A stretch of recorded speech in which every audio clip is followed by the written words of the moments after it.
Bonjour.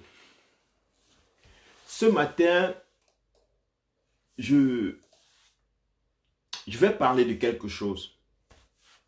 Quelque chose que je trouve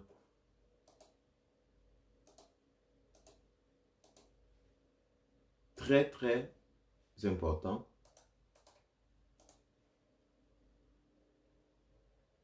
Très important.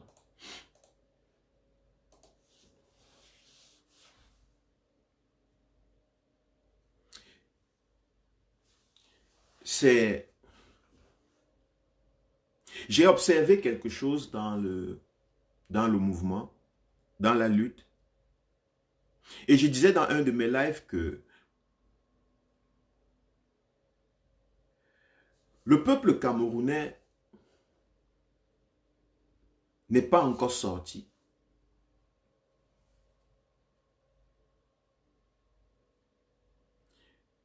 Ne s'est pas encore levé. Pourquoi? C'est pas parce qu'il aime le président et la gouvernance de M. Biya.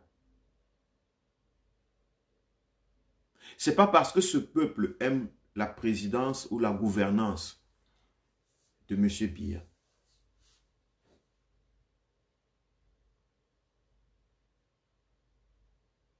Ah, Jean-Marie, merci. Le peuple camerounais, je vois comment on essaye de toutes nos forces dans la diaspora. On crie, on parle, on fait des lives, on sensibilise, on pousse.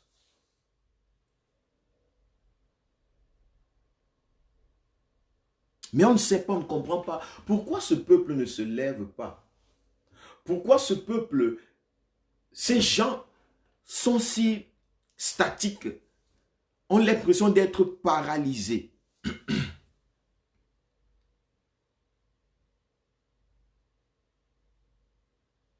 Je vais vous dire quelque chose aujourd'hui en plus qui va peut-être éclairer vos esprits, qui va vous faire comprendre encore l'autre aspect de la psychologie, de l'inconscient collectif.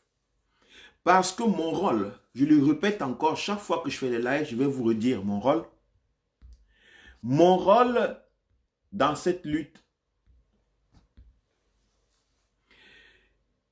c'est de nous libérer des murs, de faire tomber les murs mentaux qui ont été créés dans nos esprits. Parce que je sais que si nous avons fait tomber les murs de nos têtes, dans nos têtes, faire tomber les murs à l'extérieur ne sera qu'une affaire facile. Si nous avons créé des rues dans nos esprits, marcher dans les rues de Yaoundé pour revendiquer notre liberté, nos droits, notre souveraineté en tant que peuple ne sera qu'une conséquence. Tout commence ici. Dans l'image, la vision que nous avons, dans l'image que nous portons de nous-mêmes, dans notre perception du monde qui nous entoure. Nous imaginons d'abord le monde avant d'agir. Nous le créons d'abord mentalement avant qu'il ne soit manifeste. Donc pour toute personne qui veut réaliser quelque chose en ce qui concerne le Cameroun, si nous voulons réaliser la libération du Cameroun, comprenons-le, acceptons-le, intégrons-le. Nous devons réaliser la libération du conscient collectif camerounais. Ceux qui ont déjà réalisé à l'intérieur, vous allez voir, vous allez constater vous-même qu'ils sont en action. Ils agissent. Mais ils ne sont pas encore nombreux. La réalisation intérieure n'a pas encore totalement pris forme. Les Camerounais ne veulent plus le régime Biya. Les Camerounais ne sont plus pour le régime Biya. Les Camerounais ne veulent plus la souffrance, la misère, la malgouvernance, la mort gratuite. Certes, ils ont déjà un peu une idée. Mais ce n'est pas, cette image du Cameroun nouveau n'est pas encore vraiment structurée. Ils ne savent pas encore beaucoup de choses. Ils ne comprennent pas encore, mais qu'est-ce qui les empêche?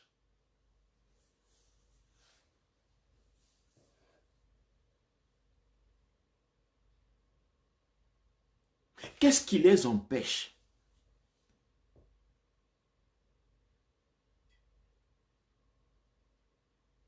Donc, c'est dans ça que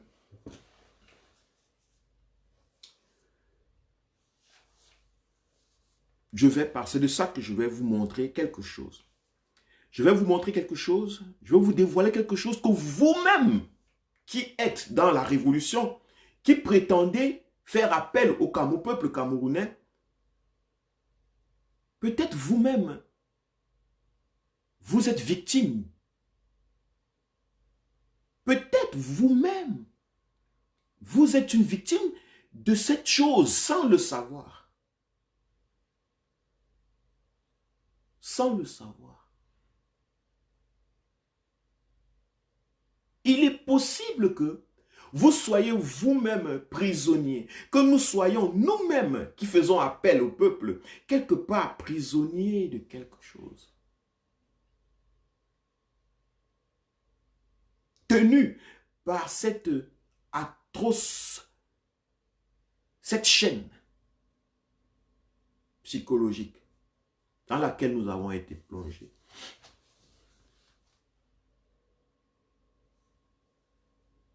La peur. La peur, c'est l'émotion fondamentale.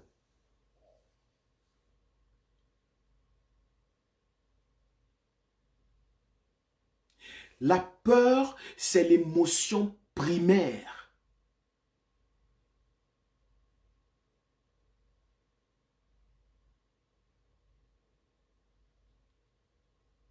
La peur est une force, une énergie paralysante. Ne sous-estimez pas la peur. Ne sous-estimons pas notre capacité d'avoir peur. Il faut qu'on la comprenne. Nous avons développé pendant des millions d'années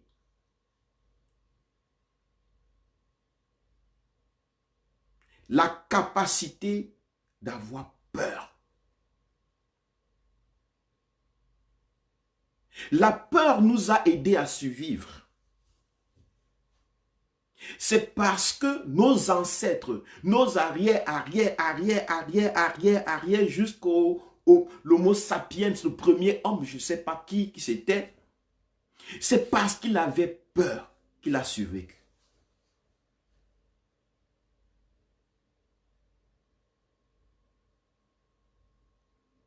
Beaucoup d'entre nous se prétendent courageux.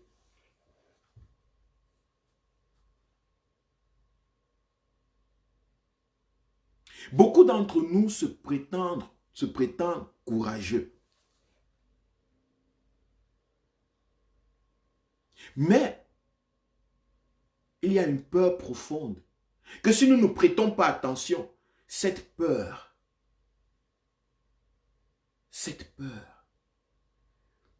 motive nos actions, nos comportements et nos façons de voir, d'agir, nos façons de percevoir le monde, nos postures.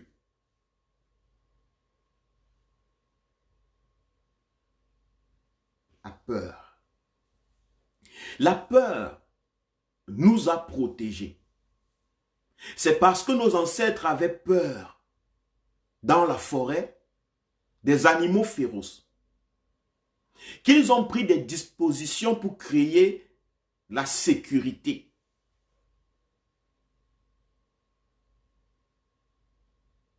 protéger leur progéniture, protéger leurs biens, protéger leurs acquis. Ils ont développé des habitudes communautaires.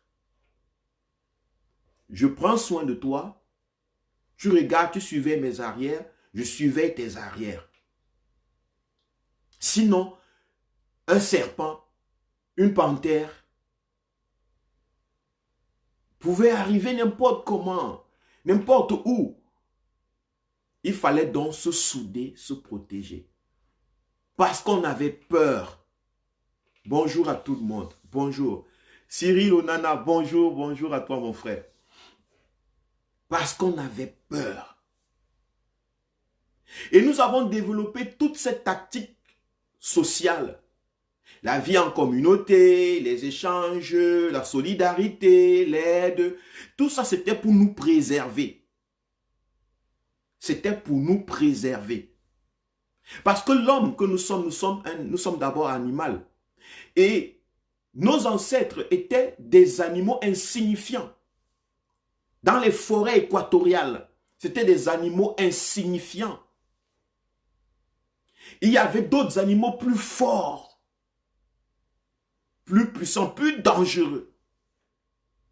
D'ailleurs, les animaux même sont plus forts, plus résistants physiquement que les hommes. L'homme est très fragile. Pour pouvoir survivre dans ce milieu hostile, dans ce milieu dangereux, dans les jungles des forêts équatoriales, l'homme devrait avoir peur. Le Camerounais, qu'on appelle aujourd'hui l'homme qu'on appelle le Camerounais, devrait d'abord avoir peur. Et c'est parce qu'il avait peur qu'il développait donc des méthodes, des stratégies pour se conserver. Pour conserver sa progéniture, pour conserver ses biens, ses acquis. Et aujourd'hui, nous sommes nombreux. Nous sommes 35 millions de Camerounais.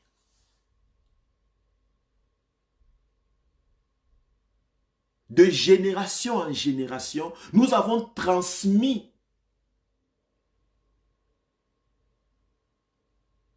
cette peur, cette tactique de peur. Nous avons transmis ça à nos enfants. Nous avons transmis aux enfants de nos enfants. Nous avons transmis aux enfants de nos enfants.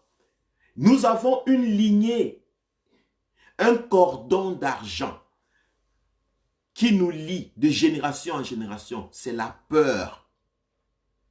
L'émotion qu'on appelle la peur. C'est l'émotion primaire. C'est une émotion forte. C'est une énergie forte qui nous paralyse au cas où nous ne comprenons pas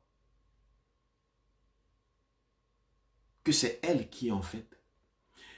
C'est donc sur cette peur que surfent ces émotions basiques, ces émotions profondes, subtiles, mais très paralysantes, très puissantes, que se basent les fondements, les fondations de la domination.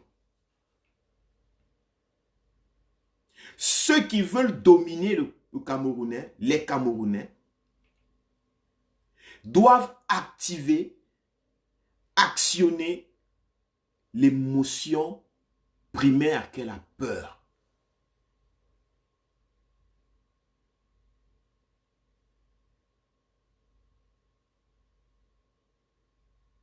Peur, en grec, veut dire phobie.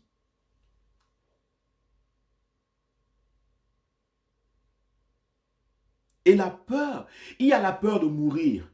C'est une forme de peur. Elle se manifeste par la peur de mourir. Il y a la peur de ne pas se tromper. La peur de se tromper, pardon.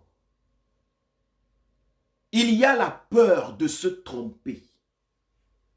L'une des peurs paralysantes qui paralyse l'homme camerounais, c'est la peur de se tromper.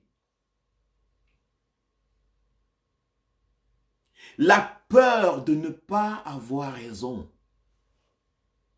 La peur de perdre son image sociale.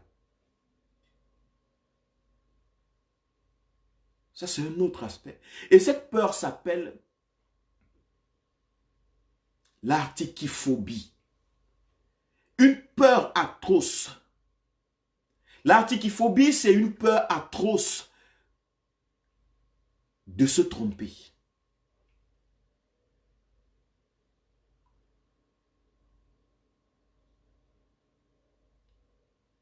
Les Camerounais ne sont pas encore dehors, ne revendiquent pas, parce qu'ils aiment le régime Biya.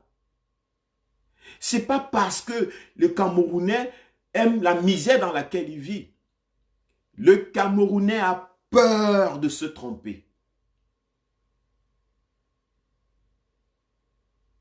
Il a plus peur de se tromper que de mourir.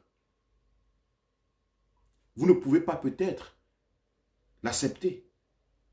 Parce qu'on nous a fait comprendre que le Camerounais a peur de mourir. Il a peur qu'on le tue, qu'on tire sur lui. Non, non. Le Camerounais sait qu'il meurt tous les jours. Le Camerounais sait que même s'il ne sort pas, il peut mourir d'un accident d'un moment à l'autre. Qu'il peut mourir d'une maladie d'un moment à l'autre. Qu'il peut mourir de je ne sais pas quoi. Mais ce qui le paralyse, c'est l'artichiphobie. La peur de se tromper. La peur de mal faire. La peur de ne pas avoir raison.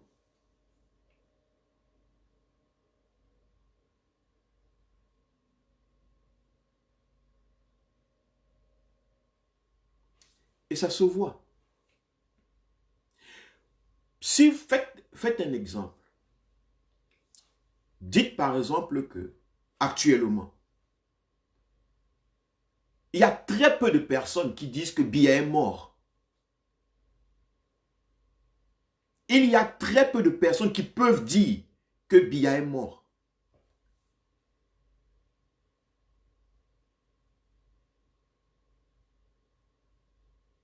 Les gens ont peur de dire Biya est mort. Pas parce que Biya ne peut pas mourir. Tout le monde se préserve. Tout le monde a peur de se tromper. La majorité des gens ne le disent pas parce qu'ils ont peur de se tromper. Ils ont peur que demain, si ça sort, que Biya n'est pas mort, ils seront la risée des autres. Le regard des autres va changer sur eux.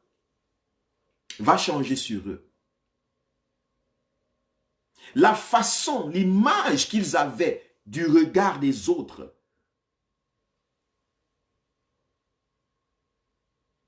ils ont peur de la perdre. La crédibilité. Voilà pourquoi les gens se retiennent. Les gens y pensent. Les Camerounais se disent, au Cameroun comme dans la diaspora, il peut être mort. Ça peut.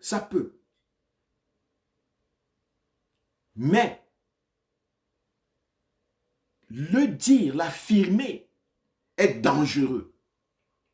C'est pas dangereux parce que dire Biya est mort est dangereux. Ça ne change rien. Dire Biya est mort ne change rien à la vie de ces personnes, de quiconque. C'est une expression.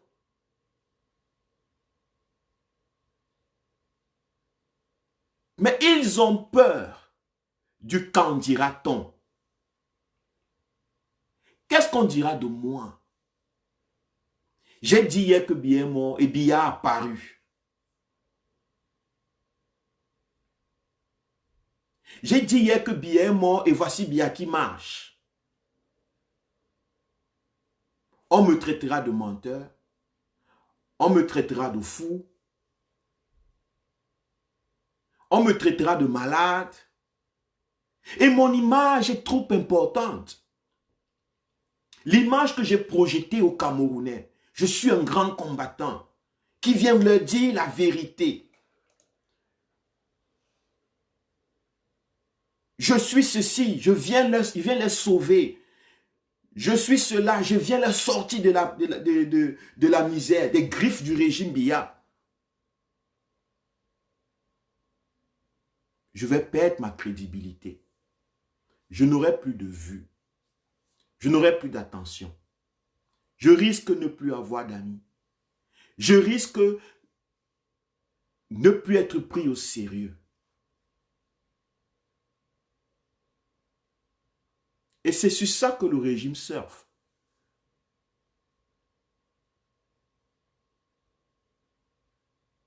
C'est sur cela que le régime surfe. Il veut provoquer. Le régime Biya veut vous rendre pas crédible. Il veut décrédibiliser.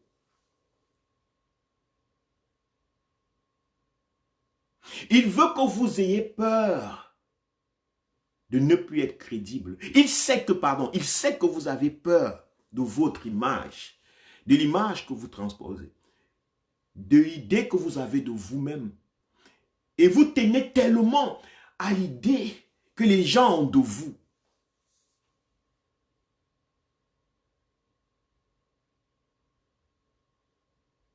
Vous tirez la majeure partie de votre crédibilité sur ce que les gens disent de vous, de comment les gens vous voient, comment les gens vous regardent.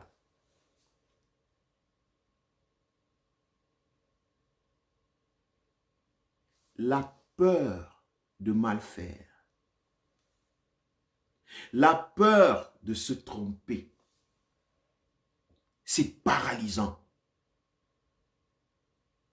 C'est paralysant. Ça empêche tout changement.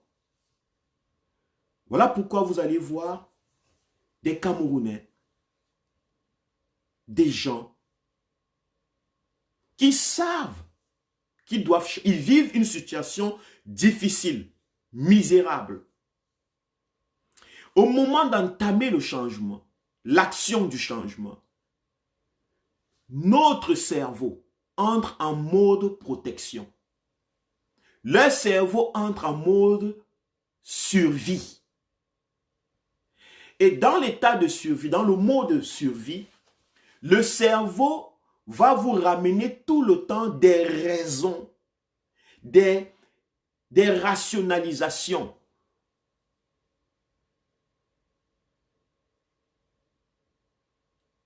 Vous allez vous dire, ah ouais, bon, mais c'est pas aussi mal que ça, hein. Bon, le Cameroun va, bon, c'est vrai qu'il y a la misère, mais bon, j'ai mon petit boulot. C'est vrai qu'il y a la misère, il n'y a pas l'eau potable, mais on s'en sort quand même. On s'en sort quand même. Bon, j'ai mon petit business là que je fais. J'ai mon marché, j'ai mon bar. Qu'est-ce qu'il faut changer? Votre cerveau tend tout le temps, constamment, à vous ramener dans l'état de sécurité.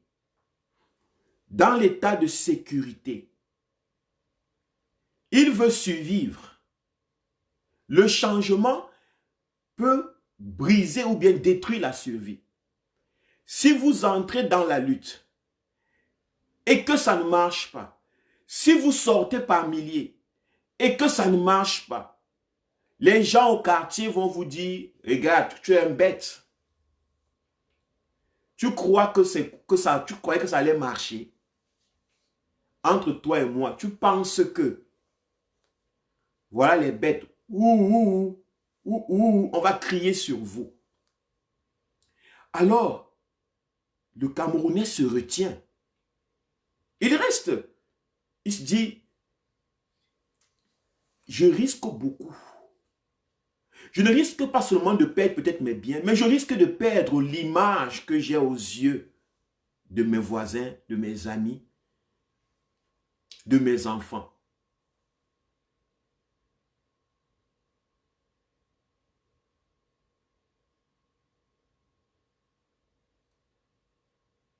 Vous allez le remarquer dans tout. Prenez un poste. J'ai fait un poste dernièrement où est Paul Biya. Il y a un jeune homme qui a lancé cette initiative. Il y a des initiatives qui sont lancées. Vous allez voir, les gens ont peur d'écrire leur véritable nom. Tout le monde dit faux profil, faux profil, faux profil dans les réseaux sociaux. Mais chacun est un faux profil quelque part. Chacun a quelque part son faux profil. On se préserve. Si la lutte ne donne pas, si cette lutte n'atteint pas son objectif, il faut que je sois capable de me mettre en route, que je rentre au Cameroun, que les gens je puisse prendre mon billet d'avion, que je rentre, que je m'asseye, que je puisse passer à l'aéroport sans qu'on ne me reconnaisse et continuer à vivre. Il ne faut pas qu'on sache que c'est moi qui ai cotisé ici. Il ne faut pas qu'on sache que je suis dans ce combat. Il ne faut pas. Tout le monde finance. Les gens financent dans les bacs. Dans les bacs-bacs. Dans les bacs-bacs. On ne doit pas les voir. Les gens donnent derrière. Les gens font des coups de pouce derrière. On ne devra pas les voir. Pourquoi? Parce qu'ils souffrent de la tikiphobie. C'est une maladie mentale. La peur de faire l'erreur, de perdre son image. La peur qu'on ne soit plus crédible. Parce que nous avons créé une idée de nous, que nous sommes des connaisseurs. Nous sommes des sabitou. Nous portons une image de nous que nous sommes des sabitou. Et c'est cette image qu'on aimerait présenter aux yeux des autres. Si je suis vlogueur et que je dis que je parle au peuple camerounais, les questions qui reviennent de ceux qui sont contre ce que je fais, qu'est-ce que tu connais? Tu ne sais pas de quoi tu parles. Tu es un menteur. Tu es un menteur.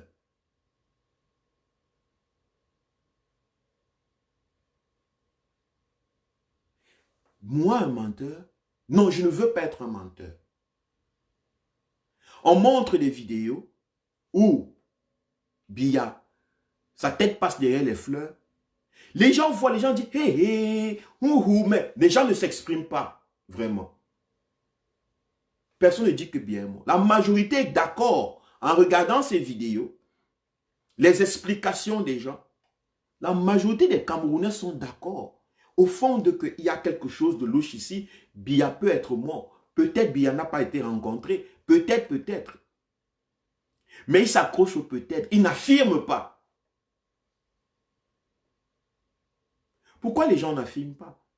Parce que affirmer veut dire que vous avez déjà créé une réalité. À force d'éviter d'affirmer les choses, à force d'éviter de prendre les devants, d'anticiper sur la mentalité, sur les actions, en général, vous vous retenez. C'est ce que vous faites. Il y a la vacance du pouvoir. Mais tout le monde se dit, est-ce que le pouvoir est vacant? Non, c'est pas sûr. Si je dis maintenant que le pouvoir est vacant, il faudra revendiquer la vacance du pouvoir. Et si après Biya sort, je serai ridicule. Si après le gouvernement, je serai ridicule. Mais le fait d'éviter d'anticiper sur la vacance du pouvoir vous empêche d'anticiper sur l'action. Et le régime tient les Camerounais dans ça. Ne soyez pas des menteurs. Si tu mens, tu seras puni. C'est ce qu'on nous a appris. C'est ce que ceux qui sont de connivence, avec le régime, je veux dire, les conspirationnistes de la dictature Biya, je veux dire le clergé, l'Église. L'Église nous a préparés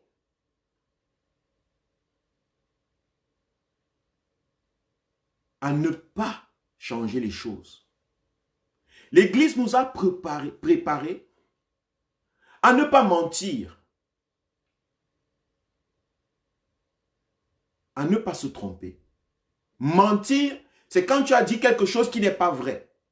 Si tu mens, tu ne vas pas aller au ciel.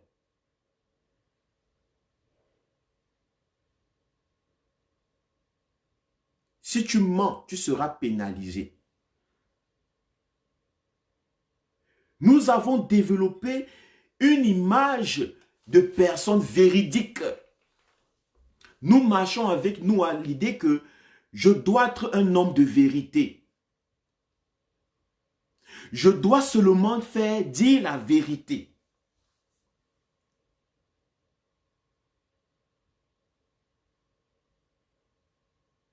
On nous a répété ça tellement longtemps. On a peur d'anticiper sur la vérité aujourd'hui. Parce qu'on ne sait pas. Peut-être je vais mentir. On nous tient sur ça.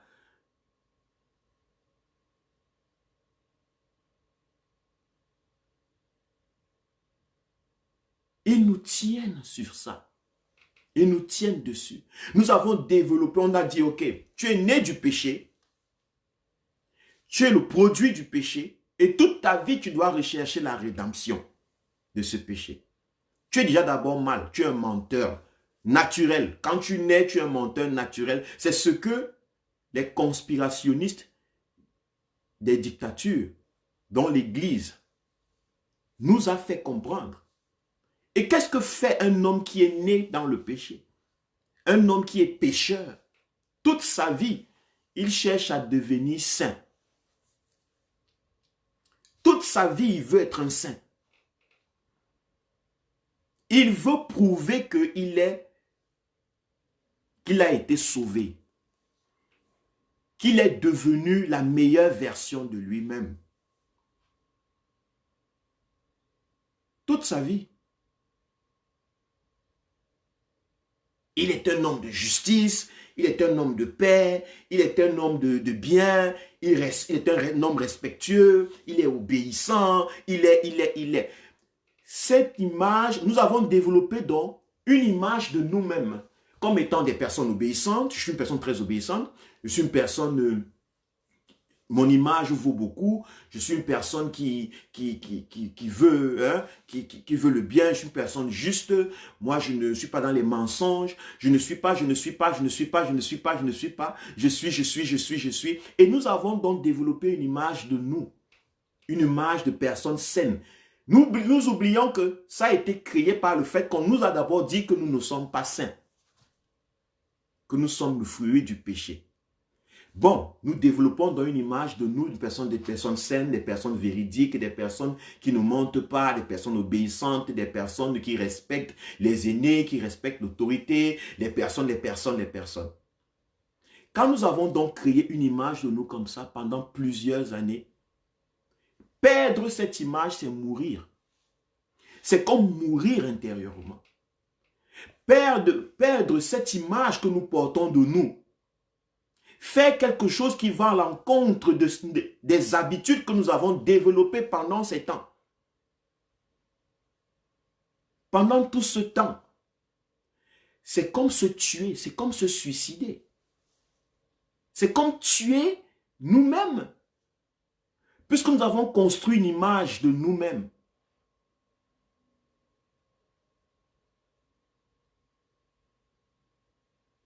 À force d'écouter les histoires mensongères que ceux qui voulaient nous dominer, ceux qui veulent contrôler les Camerounais, ceux qui veulent appauvrir les Camerounais, à force de gober les histoires, nous avons fini par créer une image, une projection de nous que nous aimons le plus que nous-mêmes.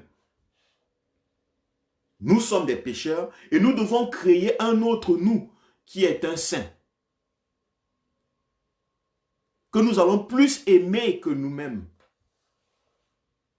C'est ce nous-là, projeté là, cette projection que nous allons protéger le plus. Cette image de nous. Nous allons beaucoup projeter, nous allons plus la protéger que nous-mêmes. Si on nous demande de sortir, aller défendre nos droits, reprendre notre légitimité, notre souveraineté, l'image que nous avons construite de nous. Nous avons dit que cette image est déjà bonne. Nous sommes déjà souverains. Tout marche bien. Dans notre monde intérieur, dans l'image projetée, nous sommes des bonnes personnes. La vie va bien. Les choses fonctionnent. Mais de quoi me parlent ces gens-ci? De quelle souveraineté parlent? Je suis déjà souverain.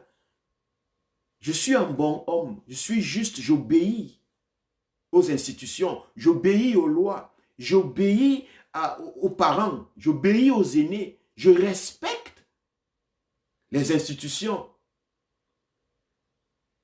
Donc tout est bien déjà.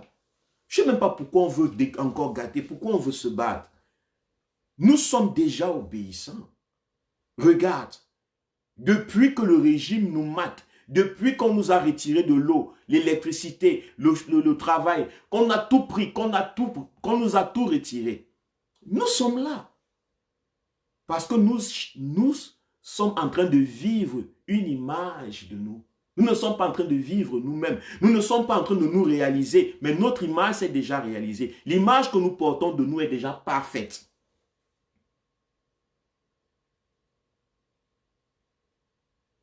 Bien qu'on ressente parfois l'envie de changer, bien qu'on voit l'urgence, mais pour protéger cette image, parce qu'elle veut survivre, le cerveau va nous dire, bon, c'est pas quand même mal, hein, la relation dans laquelle tu es là, bon, c'est pas mal, tu peux, hein.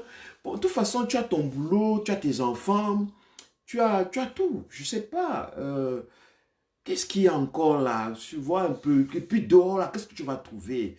Il y a quoi de meilleur? Mieux vaut un démon qu'on connaît déjà qu'un ange qu'on ne connaît pas. Si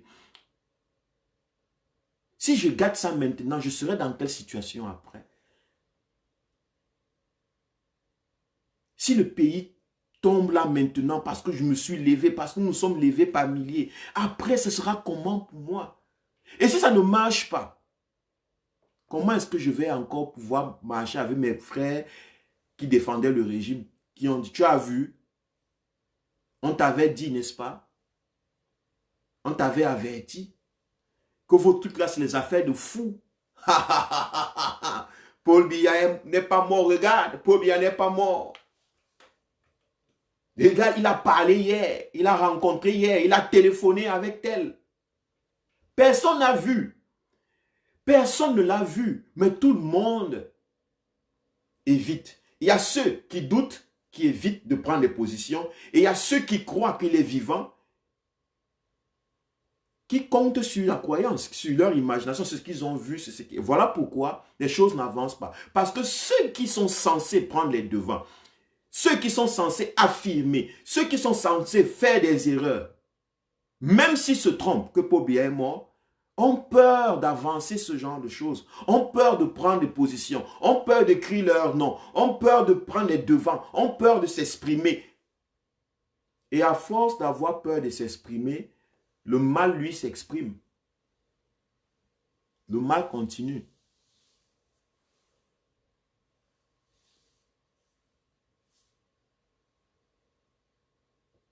Le mal, lui, continue. La situation que nous voulons changer, elle est continue. Elle continue à sévir.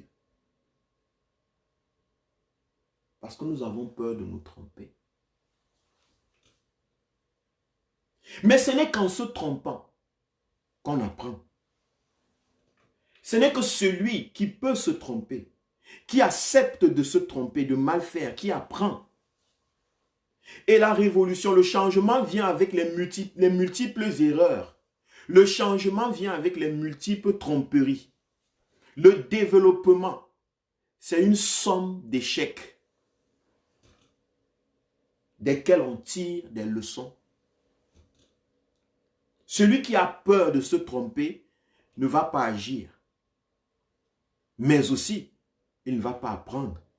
Encore plus, il ne se développera pas. Il faut qu'on mette ça dans nos têtes. N'ayons pas peur de nous tromper. Rien ne va nous arriver si nous nous trompons. Rien ne nous arrivera si nous nous trompons.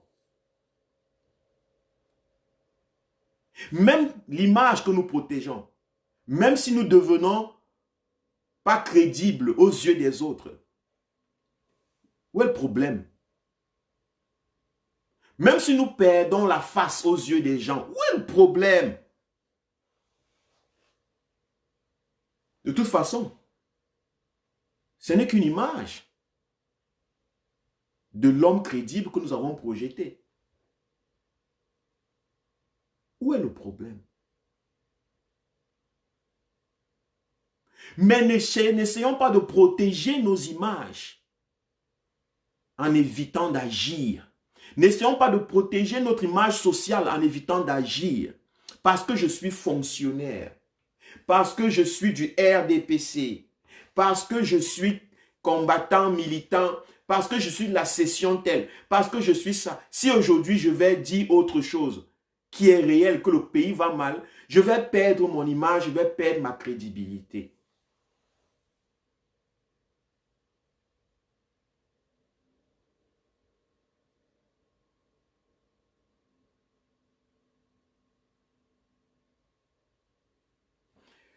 Tout le monde se trompe, sauf des chèvres. Les chèvres ne se trompent pas. Une chèvre ne se trompe pas. La chèvre est programmée à manger le sussongo. Vous apportez une autre feuille, je ne sais pas, une feuille, elle ne mange pas les roses. Quand la chèvre se déplace, plaque vers la nourriture, elle va directement sur la nourriture programmée par la nature pour elle.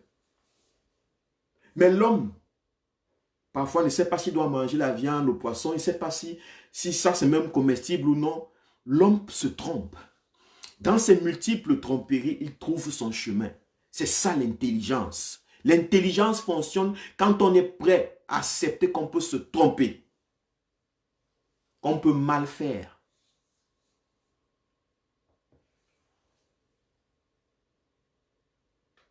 Voilà pourquoi vous allez remarquer, je n'ai pas peur de dire ce que je pense. Je n'ai pas peur de m'exprimer, de me présenter. Parce que je n'ai pas peur de me tromper. Si je me suis trompé, je vais le reconnaître au moment venu. Et je vais en tirer des leçons.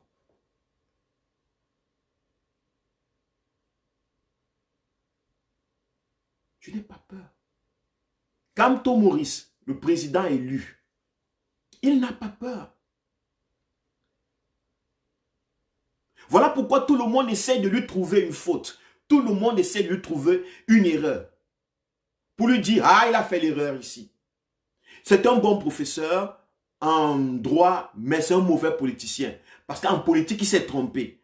En disant ceci, on veut qu'il dise, oh, on veut faire perdre son image à nos yeux. On veut qu'on le décrédibilise dans nos esprits.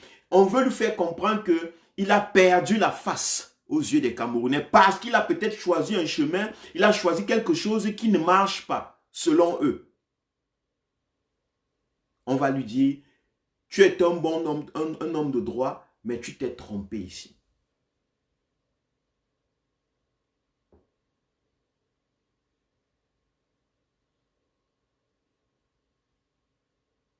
Mais quand on n'a pas peur de se tromper, c'est parce qu'il n'a pas eu peur de se tromper qu'il s'est levé. C'est parce qu'il n'a pas eu peur de se tromper que lui et son équipe se sont levés. Ce ne sont pas des magiciens. Ce ne sont pas des sorciers. Ils ne lisent pas dans une boule de cristal et voient la fin de cette lutte comme étant une victoire certaine. Ils savent que c'est l'action qui mène à la victoire certaine. Ils ont le rêve du Cameroun et ils n'ont pas peur de se tromper. S'ils vont se tromper, il n'y a pas de problème. Voilà pourquoi vous allez remarquer que leur tactique s'adapte à la situation. La tactique de lutte s'adapte à la situation. Ce n'est pas une ligne toute droite là qui va et puis c'est boum boum. Enfin, non, il y a toujours, on se retient un peu, on prend de la distance, on guette, on parle, on prend telle action, on engage telle action. C'est comme ça que fonctionne un être humain intelligent.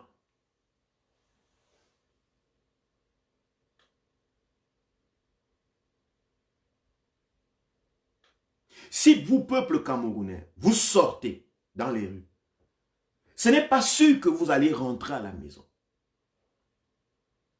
Mais évitez de sortir. Évitez de sortir. C'est empêcher la possibilité du changement.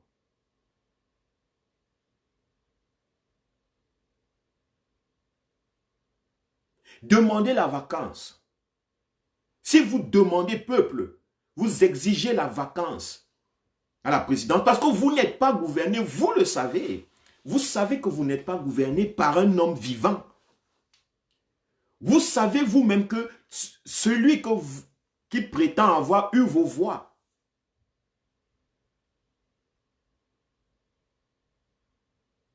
vous le savez, que celui qui prétend avoir eu vos voix n'est pas visible depuis près de 3 mois déjà.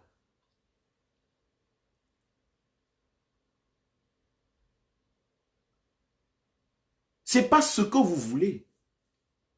Ce n'est pas ce genre de gouvernant que vous voulez. Ce n'est pas ce genre de gouvernance. Vous savez exactement que ce n'est pas ça que vous voulez. Vous le savez. Mais si vous vous retenez d'affirmer que il y a vacance du pouvoir, vous empêchez toute possibilité de processus de la vacance. Si vous évitez de dire, d'affirmer qu'il y a vacance, vous empêchez toute possibilité du processus de la vacance. Si Kamto l'annonce seul, ça ne suffit pas. Le peuple camerounais, vous jeunes Camerounais, vous devez accepter d'abord que il est même possible que vous vous trompez. Vous engagez d'abord la vacance. Et puis vous vous êtes trompé. Il y a deux possibilités. C'est soit Biya sort pour vous prouver faux. Soit vous constatez la vérité et vous faites face à elle. Donc vous ne perdez rien en fait. Vous gagnez dans tous les cas. Dans tous les cas, vous gagnez.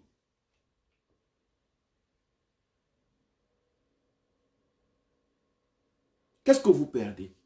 Imaginez que vous dites, il y a vacance du pouvoir. Et que vous sortez dans les rues, exigez le processus de la vacance. Si Biya sort après, en forme, musclé, bodybuilder avec les plaquettes au ventre, jeune, qu'est-ce que vous aurez perdu? Mais vous avez voulu, quand vous avez voulu voir le gouvernant. Il faut qu'il travaille. Vous avez gagné ça. Deuxièmement, qu'est-ce que vous perdez? Au quartier, les railleries, les oh, tu te voilà Paul Biya. Ça change quoi? Tout le monde profite. Même ceux qui vous disent que oh, maintenant tu t'es trompé, voilà Paul Biya qui est vivant. Ils sont en train de profiter du fait que Paul Biya est sorti parce que vous l'avez appelé. Le Cameroun est toujours bien. Le Cameroun sera gouverné si possible. Les idées qu'ils ont de vous, dans 2 jours, 3 jours, ils vont oublier ça. Ils vont passer à autre chose. Les êtres humains ne savent pas rester sur quelque chose. Beaucoup ne savent même pas être concentrés 3 minutes sur quelque chose. Ils sont tellement distraits.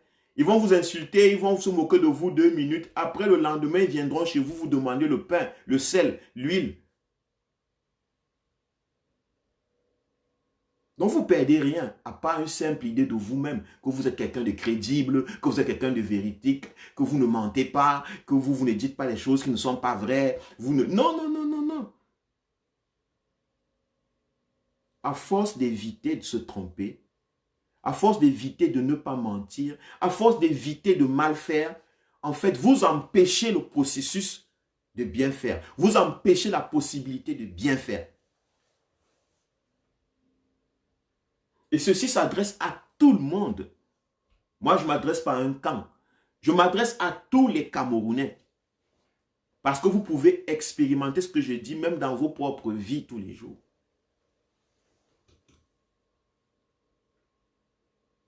Vous pouvez mettre ça en application dans vos propres vies tous les jours. Pas seulement dans la politique.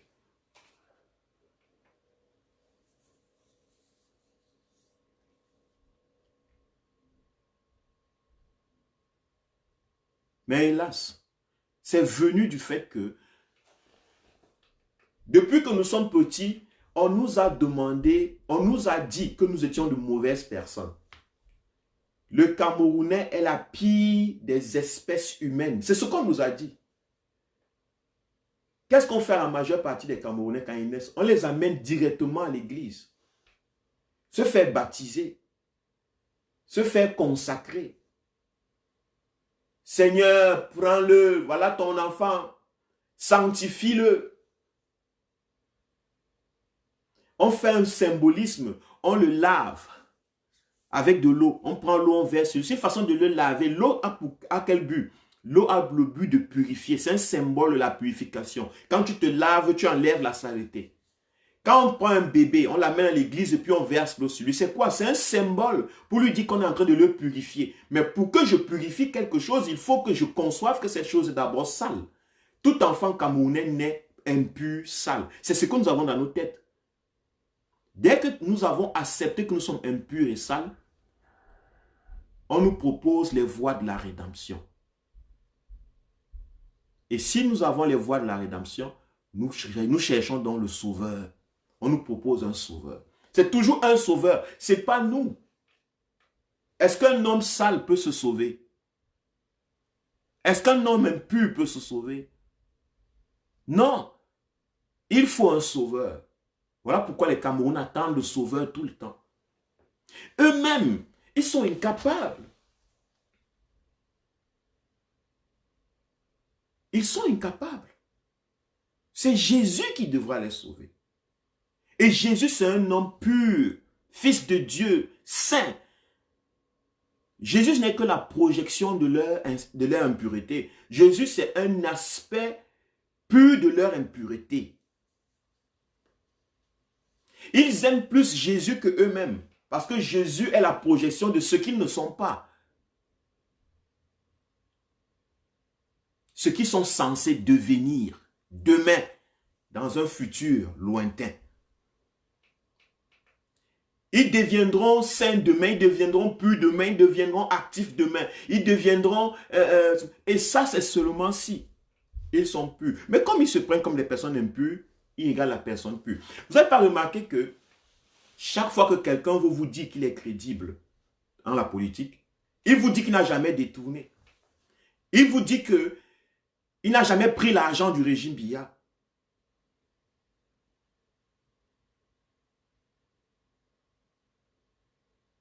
Il dit qu'il n'a jamais pris du régime Biya. Dès que quelqu'un vous dit que on m'a proposé ceci, je n'ai pas pris, directement, vous criez, oh grand homme, vraiment, un homme vraiment juste, un homme pur, un homme. Pourquoi? Parce que vous savez que vous alliez prendre. Parce que l'autre est en train de vous donner l'impression, une image de vous, du meilleur que vous pouviez être, que vous pourrez être. Cette image d'honnêteté, de sincérité. Ce n'est pas vous. Ce n'est pas vous. C'est lui qui est juste. C'est lui qui est juste.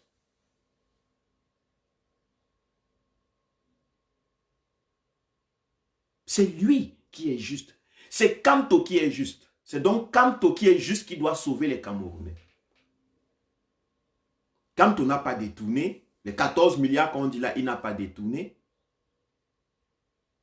Kamto n'a pas menti, n'a pas mangé l'argent, il n'a rien pris dans ce régime.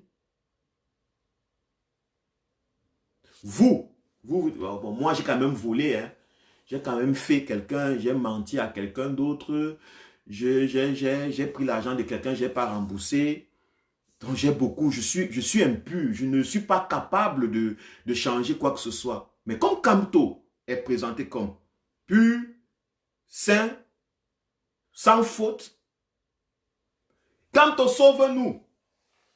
Sauve-nous, sauve-nous, sauve-nous, sauve-nous. Et le Camerounais répète ça en longueur de journée. Remarquez que les églises, la religion ne stoppe pas ce genre de choses.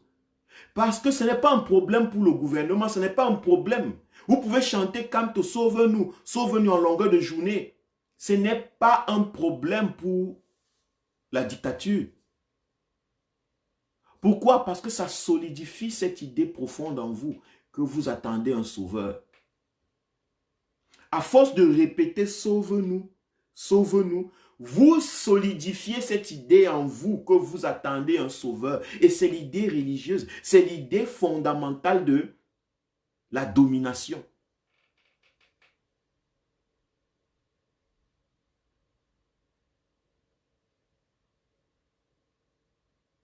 Vous acceptez, chaque jour, vous acceptez d'être dominé.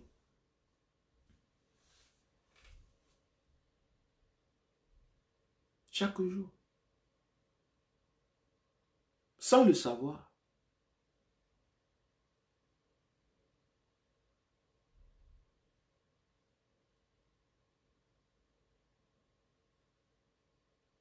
Sans le savoir. Voilà pourquoi le Camerounais est statique. Quand Jésus était condamné, le peuple juif a exigé la mort de Jésus, la libération de Barabbas. C'est le peuple qui a décidé sur sa mort.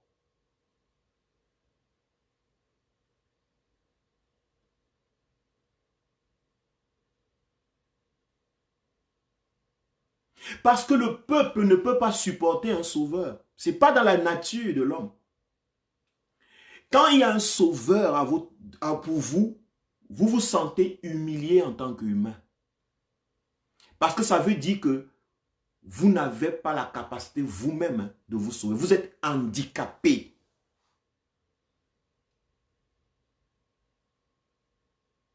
C'est les handicapés qui ont toujours besoin d'une aide.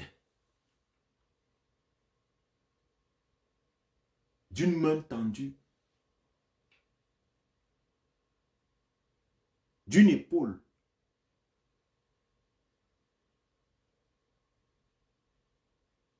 Vous ne pouvez jamais être en total accord avec un sauveur. Ceux qui pensent que Kamto est le sauveur sont les gens les plus radicaux envers Kamto. C'est eux qui font appel à Kamto, qui exigent à Kamto des choses. Vous n'avez pas encore remarqué? Kamto doit maintenant prendre ses responsabilités. Kamto doit faire ceci. Kamto doit faire cela. Parce que c'est Kamto. Parce qu'ils sont subjugués psychologiquement. Ils sont à la recherche d'un sauveur. Ils ne peuvent pas l'aimer. Ils ne peuvent pas. Totalement. Non. Non. Aucun sauveur n'a été aimé. Tous les sauveurs ont été tués. Vendus, liquidés. Parce que ce n'est pas dans la nature de l'homme d'être sauvé. Le Cameroun, les Camerounais étant des hommes, ce n'est pas de notre nature.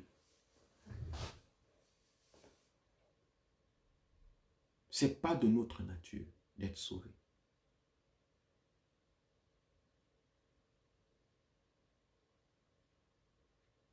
Il y a un ami qui dit que c'est le malade qui cherche le médecin. C'est le malade qui cherche le médecin. Mais la recherche du médecin, c'est un processus personnel que le malade doit faire. C'est une prise de conscience personnelle que je suis malade. C'est ça le départ, c'est la responsabilité. Si tu ne prends pas conscience que tu es malade, le processus d'aller chercher le médecin ne viendra pas.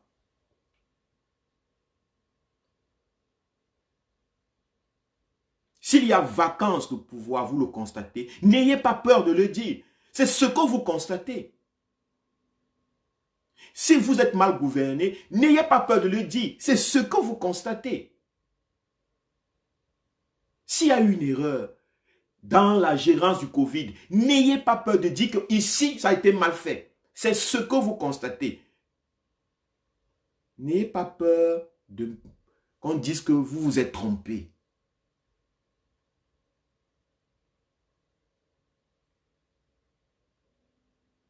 Parce qu'on se trompe tous. Il n'y a que les êtres humains qui se trompent. Les animaux ne se trompent pas.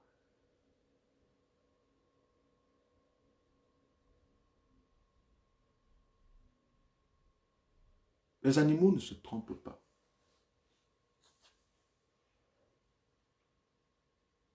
Les animaux ne se trompent pas. Les hommes se trompent.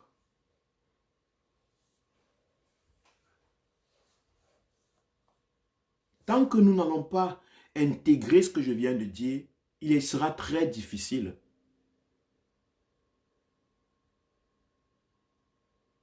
Il sera très difficile de voir des hommes d'action, des hommes engagés, des gens qui peuvent bouger les lignes. La majeure partie, je vais vous dire, il y a une différence entre imaginer le changement et agir pour le changement. L'idée de changement peut être appréciée, elle peut être jolie.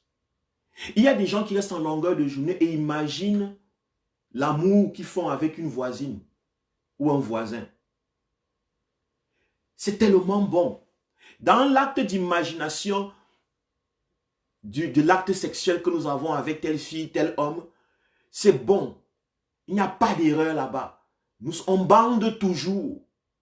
Personne ne nous dit là-bas que nous sommes, quand notre zizi dort, que nos fesses ne sait pas bien tourner. Personne ne nous le dit, personne. Dans l'imagination, on peut enjoy l'imagination. On peut même s'oublier dans l'imagination. Mais l'imagination ne sera jamais la réalité tant qu'il n'y a pas une action qui la réalise. Beaucoup d'entre nous enjoy l'idée du changement. Ils imaginent un Cameroun demain gouverné par Kamto, Maurice Kamto, où les choses vont bien, c'est beau. Mais dès qu'il y a une action lancée, une action affirmative, une action qui bouge les lignes, vous allez voir, ils vont prendre du recul, ils vont se retenir. Nous avons lancé une action où nous disions que nous ne sommes pas, ce n'est pas à nos noms que ce régime Biya emprisonne les gens. Parce que le régime Biya emprisonne ces gens en nos noms. J'ai encore fait l'exemple, j'ai vu, très peu de personnes ont repris le texte. Un simple geste comme reprendre le texte, c'est copier le texte, mettre votre nom. Et le propager. Non, les gens préfèrent venir appuyer like sur ton post. Mais ne propagent pas. Ils ne mettent pas. Ils ne s'affirment pas. Comme étant ceux qui veulent vraiment le changement. Comme étant ceux qui participent à ça. Non, ils ne s'affirment pas. Chacun a peur. Chacun a peur. Si je mets mon nom et qu'on lise ça au Cameroun, si mon père lit ça, il ne sait pas que c'est dans la diaspora, je suis dans le combat. Il m'a interdit de n'entre pas dans les choses des Bamileke là-bas. Je ne veux pas entendre ton nom dans les affaires des ambassades. Je ne veux pas entendre ton nom dans les affaires de Paul Biya. Je ne t'ai pas envoyé en Europe pour ça. Vous voyez ces petits gros gamins de 40 ans, 30 ans, recoquillés dans l'ombre, ils n'arrivent pas à agir.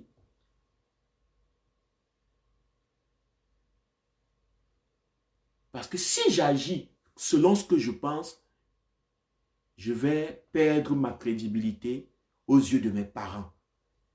Ils ne vont plus m'aimer. Mais si tes parents ne t'aiment plus, tu es libre. Parfois, l'amour des parents est une prison. Ce que les parents appellent souvent amour, en général, c'est même des prisons. Chaque Camerounais qui veut le changement doit être capable d'accepter de ne plus être aimé par ses parents. Le parent a pour but de libérer l'enfant. Mais nos parents, la grande majorité, nous emprisonnent de notre amour. Parce qu'ils nous aiment trop, on ne doit pas faire les choses qui vont contre eux. Parce qu'ils nous aiment trop, on ne doit pas dire les choses que eux ils ne pensent pas comme étant des bonnes choses. Parce qu'ils nous aiment trop, on ne doit pas épouser la femme, l'homme que nous on pense que nous aimons. Parce qu'ils nous aiment trop, on ne doit pas faire les études que nous voulons. Parce qu'ils nous aiment trop, on ne doit pas choisir si on continue les études ou non quand on vient en Europe. On vit tout le temps prisonnier de leur amour, prisonnier de leur choix de vie. Personne. Vous allez voir sur 1500, quand Rumingon a fait les lives, vous voyez 4000, 10 000 personnes. Si 10 000 personnes qui disent qu'ils veulent le changement mettent sur leur profil où est Paul Biya, est-ce que vous savez le tollé que ça va faire?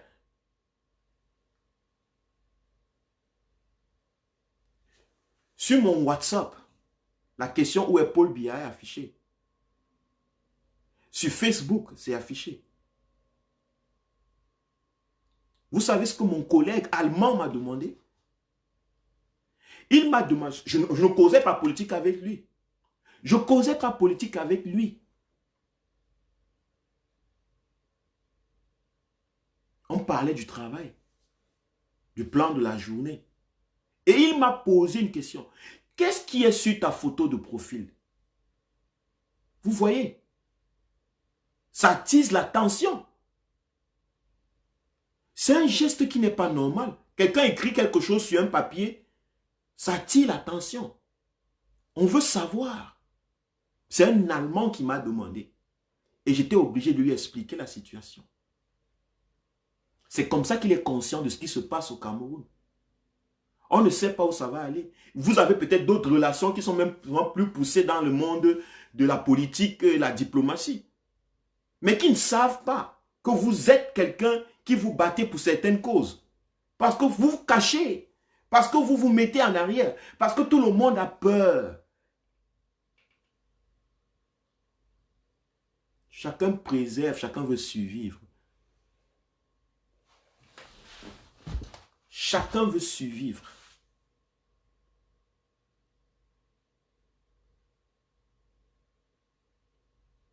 Chacun veut survivre.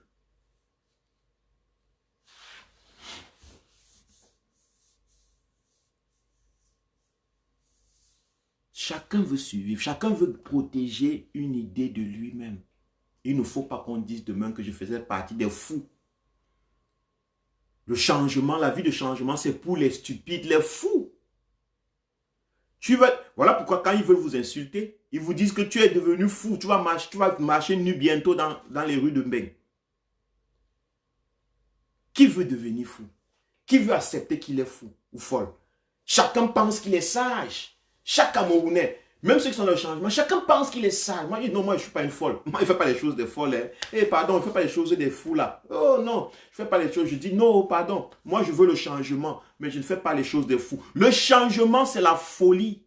Pour que le changement soit possible, il faut que vous deveniez fou. Un fou, c'est quoi? Un fou, c'est quelqu'un qui va au-delà des normes. C'est quelqu'un qui a sauté les normes. C'est quelqu'un qui a transcendé les normes. Les normes au Cameroun, c'est l'obéissance. C'est le respect des autorités. Les normes au Cameroun, c'est comment je peux dire? C'est ne pas revendiquer le pouvoir de Biya. La norme au Cameroun, c'est ne rien faire qui va entacher le pouvoir de Biya. Donc pour sortir, pour pouvoir changer les choses au Cameroun, il faut que les Camerounais acceptent qu'ils doivent devenir fous. Mais tout le monde, personne ne veut être fou. Je ne suis pas une folle. Non, moi je ne suis pas une folle. Moi je ne suis pas une folle. Chacun est sérieux. Tu vois, je veux le changement, tu vois, mais ce n'est pas de cette façon. Le changement doit être républicain. Ça veut dire que quand tu veux le changement, tu dis que tu veux le changement et ça suffit. Oui, tu dis juste que tu veux. Vous voyez, tout le monde va, tous ces politiciens, ces opposants, soi-disant opposants, ils vont dans les chaînes de télé. Ils ne sont pas fous. C'est le MRC qui est fou. C'est Kamto qui est devenu fou. Puisqu'on a mis dans nos esprits qu'on ne doit pas devenir fou, que nous devons devenir sages parce que nous étions déjà fous au départ. Nous avons péché. Nous avons péché au paradis chez Adam et Ève. Nous avons péché chez Adam et Ève. Ce péché nous suit. Nous avons été fous au départ, malades, pécheurs. Et ce que nous devons chercher, c'est la sagesse, la rédemption, le salut. Vous voyez quelqu'un qui a péché, vouloir encore devenir fou. S'il devient fou, il va aller en enfer. S'il continue à pécher, il ira en enfer. S'il continue à mentir, il ira en enfer. S'il continue à dire les choses qui dérangent les autres, il aura des problèmes dans la société. S'il dit que Biya est mort, il aura des problèmes avec les gens. S'il dit qu'il y a vacances de pouvoir, il aura des problèmes avec les gens. S'il dit qu'il n'est pas d'accord avec ce que le régime Biya fait, il aura des problèmes avec les gens. Il ne veut avoir des problèmes avec personne.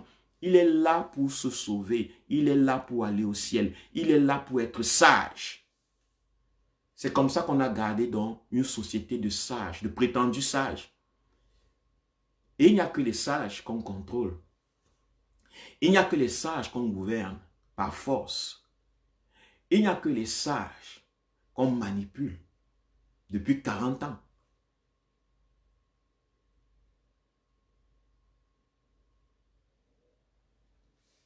Il n'y a que les sages qu'on manipule depuis 40 ans.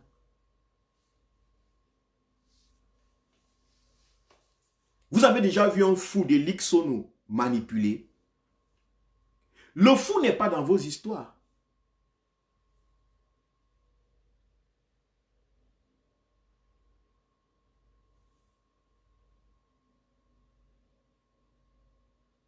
Le fou n'est pas dans vos histoires.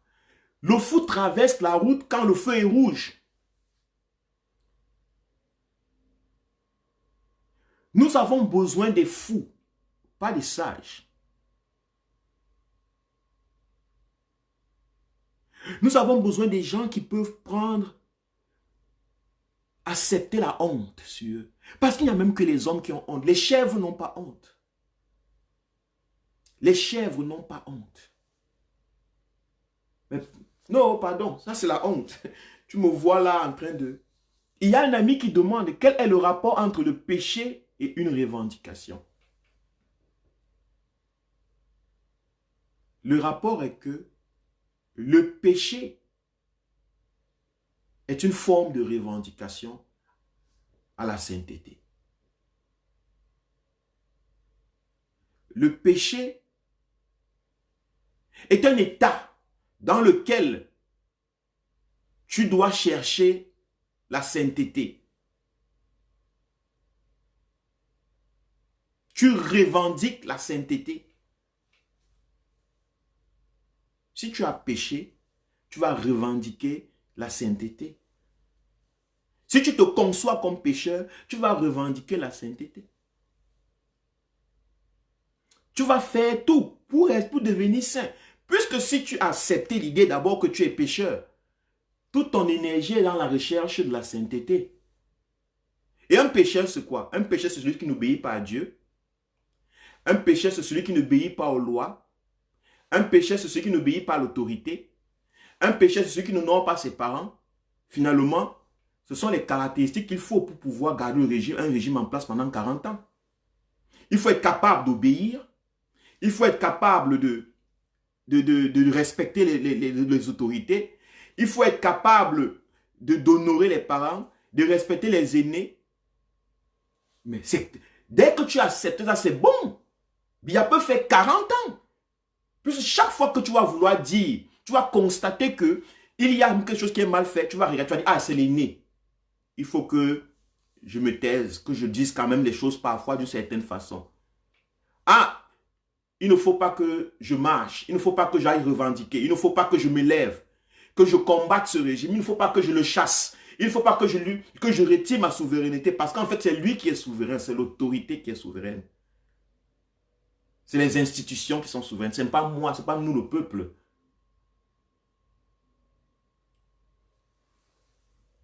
Ce n'est pas nous. Ce n'est pas nous.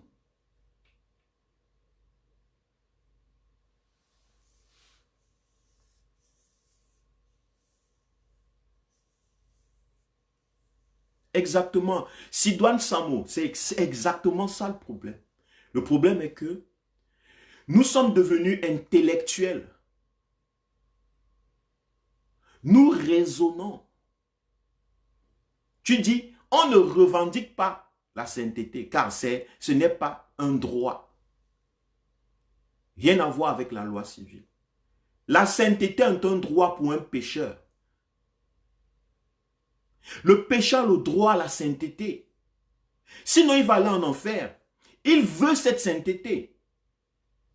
Il fait tout pour l'avoir. Il n'est pas sûr de l'avoir. Il doit faire certaines choses pour l'avoir.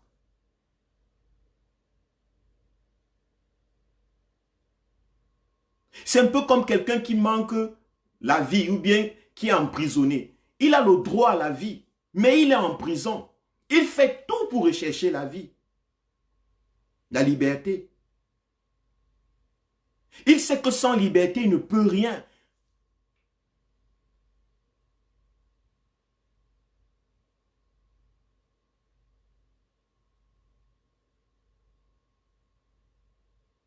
Ce sont ces enseignements qui sont devenus des prisons. Nous sommes prisonniers depuis notre subconscient. On nous gère depuis les ombres. On nous garde captifs.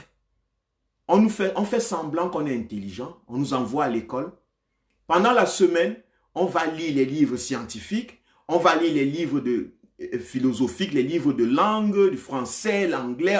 On est très bon. Et dimanche, on court faire demi-tour il y a 2000 ans. Donc on avance, on recule. On avance, on recule. On ne comprend plus. On nous gère dans les profondeurs. On nous a interdit de désobéir.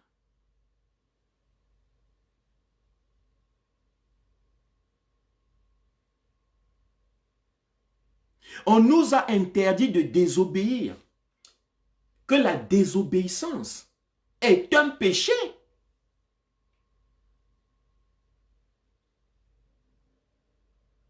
Quand un Camerounais qui, pendant 20 ans de sa vie, a désobéi, n'a pas désobéi, a appris que la désobéissance est un péché, tu lui dis à 30 ans que il doit désobéir au gouvernement camerounais, sauf que le gouvernement camerounais dit qu'on ne partage pas les kits ou les masques. Le Camerounais doit accepter ça. La majeure partie, on se dit, eh oui, c'est vrai. C'est ce que le cerveau va leur amener. C'est vrai.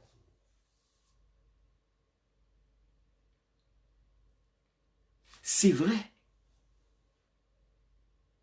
Il ne faut pas que je fasse ce que Atangandji a interdit. Mais comment pouvons-nous changer les institutions? Comment pouvons-nous développer, changer notre pays si on ne fait pas le contraire de ce que nous avons fait pendant plusieurs années? Pour faire le contraire, il faut désobéir la norme. Mais des gens qui ont peur de désobéir, comment vont-ils changer? À l'église, s'ils désobéissent, ils vont en enfer. Dans la société, s'ils désobéissent, ils vont en prison. Ils sont piégés.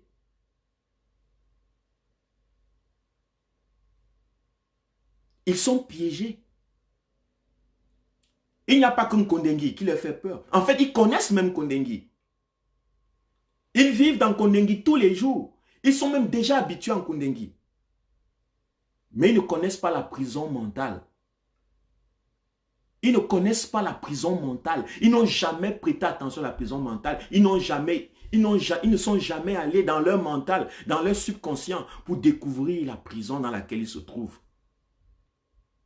Voilà pourquoi moi je dis toujours, quand les gens sont dans les religions, les églises, dans la croyance, imbibés dans ces choses, ça peut être des révolutionnaires. Mais ils ne rentrent pas jusqu'au bout de leurs actions. C'est des gens qui se retiennent inconsciemment. Leurs révolutions ne sont pas transformatrices.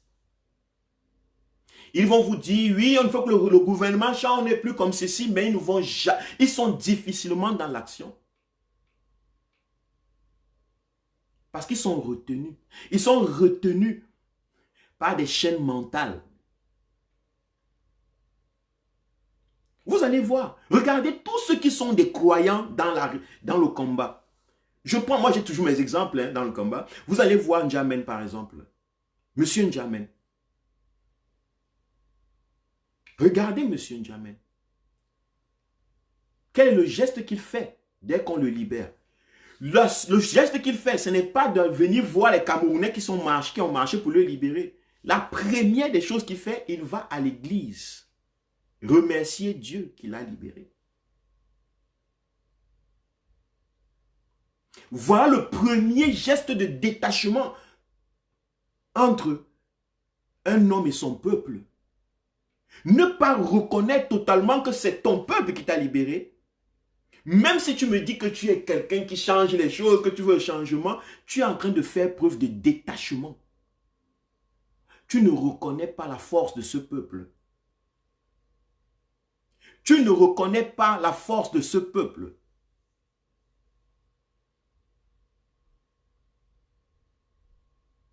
Tu dis de manière inconsciente que ce peuple est incapable. Et si tous les leaders, les politiciens sont dans la même lancée, le peuple comprend que, en fait, lui, il est secondaire. Son action n'est même pas d'abord primaire. C'est l'action de Dieu d'abord. C'est d'abord l'action de Dieu. C'est l'action de Dieu. Que si Dieu ne fait pas, c'est que nous, on est mal partis. Alors le Camerounais attend. Le Camerounais attend. Puisque nous leur montrons tous les jours qu'ils ne sont pas importants. Nous leur montrons tous les jours que même s'ils font quoi, ce n'est pas grâce à eux, c'est toujours grâce à Dieu. Le Camerounais lui-même sait que ce qu'il fait n'est pas d'une importance majeure. Si Dieu n'a pas fait ça avant lui, ce qu'il fait n'a pas d'importance. Donc il attend Dieu faire. Et Dieu lui a ses méthodes. Il envoie des sauveurs, des prophètes, qui viennent faire des choses à la place des gens.